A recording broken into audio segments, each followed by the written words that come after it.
የተወደዳችሁ ቅዱሳን ከእግዚአብሔር ከአባታችን ከጌታም ከኢየሱስ ክርስቶስ ጸጋና ሰላም ይብዛላችሁ።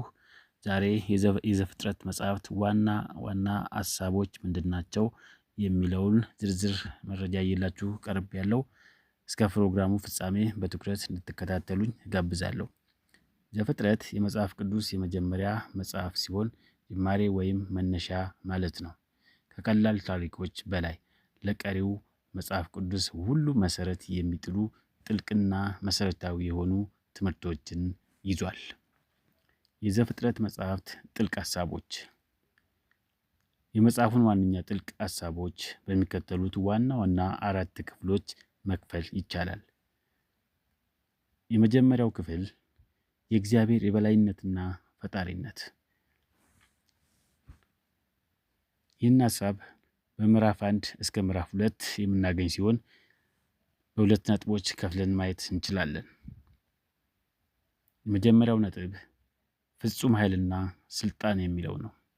ዘፍጥረት የሚጀምረው እግዚአብሔር ወይም ኤሎሂም በቃሉ ብቻ ምንም ከሌለበት ነገር ሁሉን እንደፈጠረ በማወጅ ነው። ይህ እግዚአብሔር በሁሉም ነገር ላይ ፍጹም የበላይ እና በራሱ ኃይል የቆመ መሆኑን ያሳያል። ሁለተኛው ነጥብ ስርዓት ከብጥብጥ። ፈጠራው የተከናወነው ከግርግር ከባዶነት ስርዓትን ውበትንና ሕይወትን ማምጣት ነው። ይህም የእግዚአብሔር ባህሪ የመፍጠርና ነገሮችን የማደራጀት መሆኑን ያስረዳል። ሁለተኛው ክፍል ላይ የምናገኘው የሰው ልጅ ልዩ ክብርና ዓላማ ምዕራፍ 1 ቁጥር 26 እስከ ምዕራፍ 2 ቁጥር 25 የምናገኘው ሲሆን ይህንንም በሁለት ዋና ዋና ነጥቦች መክፈል እንችላለን። በእግዚአብሔር መልክ መፈጠር። ሰዎች ከሌሎች ፍጥረታት በተለየ መልኩ በእግዚአብሔር መልክና ምሳሌ ተፈጥረዋል። ይህ ጥልቅ ሐሳብ ለሰው ልጅ ልዩ ክብር፣ የሞራል የሥነ ምግባር ችሎታና ከእግዚአብሔር የመግባባት ችሎታ ይሰጣል። ሁለተኛው ነጥብ የመግዛትና የመጠበቅ ኃላፊነት ነው። አዳምና ሔዋን በምድር ላይ እንዲገዙና እንዲጠብቁ ኃላፊነት ተሰጥቷቸዋል። ይህም ሰዎች የተፈጥሮን ሀብት በአግባቡ የመጠበቅና የመንከባከብ ኃላፊነት እንዳለባቸው ያሳያል።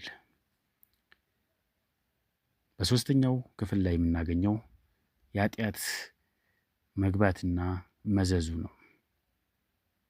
ከሰው ልጅ ውድቀት ጋር ተያይዞ በምዕራፍ 3 እስከ 11 ያለው ደግሞ አሁንም በሶስት ዋና ዋና ነጥቦች የሚከፈል ሲሆን የእግዚአብሔር የቃል ኪዳን መጣስ ነው። የሰው ልጅ እግዚአብሔርን ባለመታዘዝና የራሱን መንገድ በመምረጥ ከፈጣሪው ጋር የነበረውን ፍጹም ግንኙነት አቋረጠ። ኃጢአት የመጣው ከውጭ ወይም ከባቡ ፈተና ቢሆንም በመሰረቱ ከሰው ልብ የመረጠው አመፀኝነት ነው። ሁለተኛው ነጥብ የግንኙነት መበላሸት። ኃጢአት በሁሉም ደረጃ ውድቀትን አመጣ።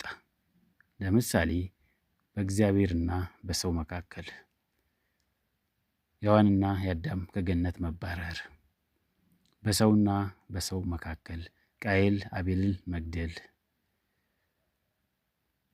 በሰውና በተፈጥሮ መካከል የመሬት መረገም፣ በሰው ውስጥ ስቃይ፣ መከራ፣ ሞት ገባ። ሶስተኛው ነጥብ የጥፋት መስፋፋት።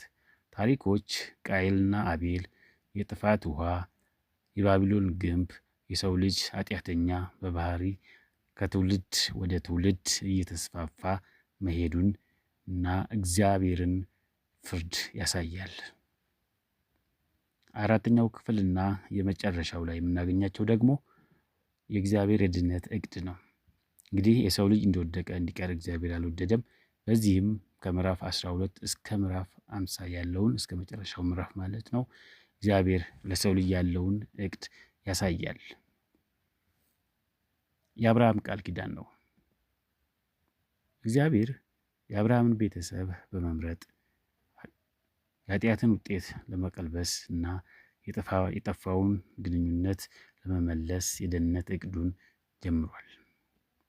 ይህ ቃል ኪዳን 3 ዋና ዋና አካላትን ይዟል። የመጀመሪያው ታላቅ ሕዝብ መሆን፣ ምድርን መውረስ ወይም የተስፋይቱን ምድር፣ ለሕዝብ ሁሉ በረከት መሆን፣ የኢየሱስ ክርስቶስ መምጣት የመጨረሻው ፍጻሜ ነው። ሶስተኛው ነጥብ የእግዚአብሔር ታማኝነት። ታሪኮቹ ወይም ይስሐቅ፣ ያዕቆብ፣ ዮሴፍ ምንም እንኳን የአብርሃም ዘሮች በተደጋጋሚ ቢሳሳቱም እግዚአብሔር ግን ቃል ኪዳኑን ለፈጸመ ታማኝ ሆኖ ይቀጥላል የሚለውን ያሳያሉ። ዮሴፍ በግብፅ የደረሰበት መከራ በመጨረሻ ክፉን ነገር ለበጎ አድርገው የሚለውን ጥልቅ እውነት ያሳያል። ባጭሩ የዘፍጥረት መጽሐፍት 3 ነገሮች መነሻ ወይም ጅማሬ ነው። አንደኛው የዩኒቨርስ ጅማሬ፣ እግዚአብሔር የፈጠረው የኃጢአት ጅማሬ፣ በሰው ልጅ አለመታዘዝ ምክንያት የመጣው።